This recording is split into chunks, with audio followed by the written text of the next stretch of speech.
ఎన్నికల హామీలలో ఒకటైన మహిళలకు ఉచిత బస్సు పథకం అమలుకు ముందే ఆటో డ్రైవర్లు నిరసనలు మొదలుపెట్టారు. త్వరలోనే ఈ పథకాన్ని అమలు చేయడానికి సిద్ధమవుతున్నట్టు ఆంధ్రప్రదేశ్ రవాణా శాఖ మంత్రి ప్రకటించగా ఆటో డ్రైవర్ల యూనియన్ అభ్యంతరం చెబుతుంది.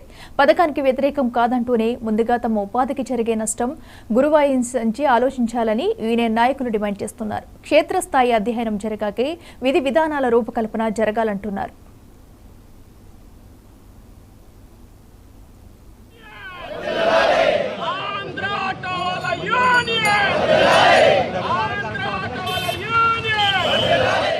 డాక్టర్ బిఆర్ అంబేద్కర్ కోనసీమ జిల్లాలో ఆంధ్ర ఆటోవాలా యూనియన్ కార్మికులు నిరసనకు శ్రీకారం చుట్టారు. మహిళలకు ఉచిత బస్సు సౌకర్యం కల్పించడం ద్వారా ఆటో డ్రైవర్ల పట్టకొట్టవద్దని ప్రభుత్వాన్ని కోరుతున్నారు. ఈ రోజు కలెక్టరేట్ దగ్గర ధర్నా జరిపి కలెక్టర్కు వినతిపత్రం అందజేశారు.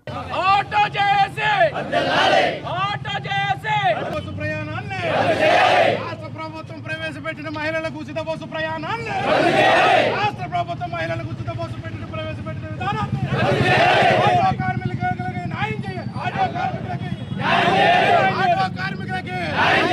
ఆటో డ్రైవర్లు యజమానులు ఒక్కరే అంటున్న సందర్భాలే ఎక్కువ కాబట్టి ప్రభుత్వం ఈ ఉచిత బస్సు పథకం మొదలు పెట్టడానికి ముందే యూనియన్లతో చర్చించి అందరికీ ఆమోదయోగ్యమైన పరిష్కారం కనుక్కోవాలని ఆంధ్ర ఆటోవాలా యూనియన్ నాయకులు డిమాండ్ చేస్తున్నారు. తూర్పుగోదావరి జిల్లా, పశ్చిమ గోదావరి జిల్లాలో ఆటో అండ్ డ్రైవరు ఒకరిగానే ఉంటారు కాబట్టి పూర్తిగా ఆటో మీద బైండ్ అయ్యి ఆ కుటుంబాన్ని పోషించుకునే పరిస్థితి. మేము ఒకటే డిమాండ్ చేస్తా ఉన్నాం. కూటమి ప్రభుత్వానికి అత్యధిక మెజార్టీతో నాకు ఇచ్చినటువంటి మా సహచరులందరికీ కూడా మీ తరఫున మీకు చెప్పేది ఒకటే, మీరు ఉచిత బస్సు పెట్టే విధానాన్ని కొద్ది రోజులు వాయిదా వేసుకోమని ముందుగా జేఏసీ తరఫున ఆటో కార్మికులందరూ కూడా రాష్ట్ర వ్యాప్తంగా జేఏసీ తరఫున పిలిచి కొన్ని సమస్యలు, మా యొక్క సమస్యలు మీరు విని తదుపరి కార్యాచరణ మొదలు పెట్టాలని ఈ కార్యాచరణ ద్వారా మీకు తెలియపరచుకుంటూ, ఉద్యోగాలు ఇవ్వాల్సి వచ్చినప్పుడు స్వయం ఉపాధి పేరుతో ఆటోలిచ్చిన ప్రభుత్వం ఇప్పుడు ఉపాధిని దెబ్బతీస్తే ఎలా అని అడుగుతున్నారు. గ్రాడ్యుయేట్ ఆటో డ్రైవర్లు ఎలాగైనా తమ కుటుంబాలను ఆదుకోవాల్సిన బాధ్యత ప్రభుత్వానిదే అంటున్నారు. మా జీవనోపాధి కొట్టేశారు కాబట్టి మేము రోడ్డు పడ్డాం. మా ఫ్యామిలీ అందరూ ఇప్పుడు ఎలా బతకాలో మాకు అర్థం అవ్వట్లేదు. కాబట్టి మమ్మల్ని ఎట్టి పరిస్థితుల్లో వెనక్కి ఆన్ చేయకుండా మాకు కూడా మరి జీవనోపాధి కల్పించండి. ఉచిత బస్సు మేము వ్యతిరేకించడం లేదు. ఉచిత బస్సు వేస్తున్నప్పుడు కూడా మేమందరం కూడా మద్దతు ఇచ్చి, మా ఫ్యామిలీ అందరూ కూడా మద్దతు ఇచ్చి మీకు ఓట్లు వేయడం జరిగింది. మరి ఆ పరిస్థితుల్లో మమ్మల్ని కూడా ఏదో విధంగా మాకు కూడా ఏదో ఒకటి పెట్టాలి కదా. డిగ్రీ చదువుకుని డిగ్రీ సర్టిఫికేట్లు పాటు చేసుకున్నాం మేము. ఈవేళ మాకు ఉద్యోగాలు రావాలంటే రావు. ఎందుకంటే ఉద్యోగాలు వచ్చేటప్పుడు ఆటోలు ఇచ్చారు. ఇప్పుడు మాకు ఏజ్ బార్ అయిపోయింది.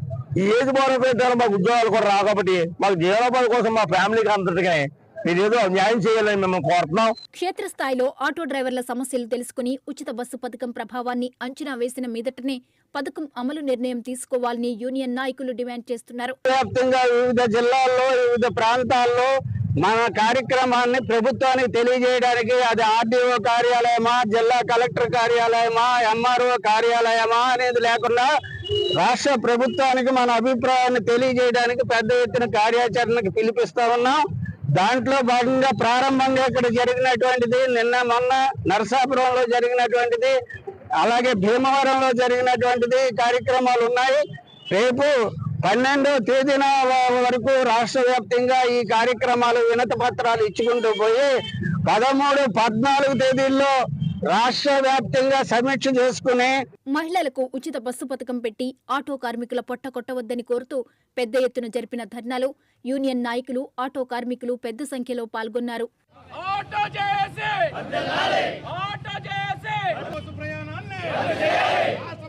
ప్రవేశపెట్టిన మహిళలకు ఉచిత బస్సు ప్రయాణాన్ని రాష్ట్ర ప్రభుత్వం మహిళలకు ఉచిత బస్సు పెట్టిన ప్రవేశపెట్టిన విధానం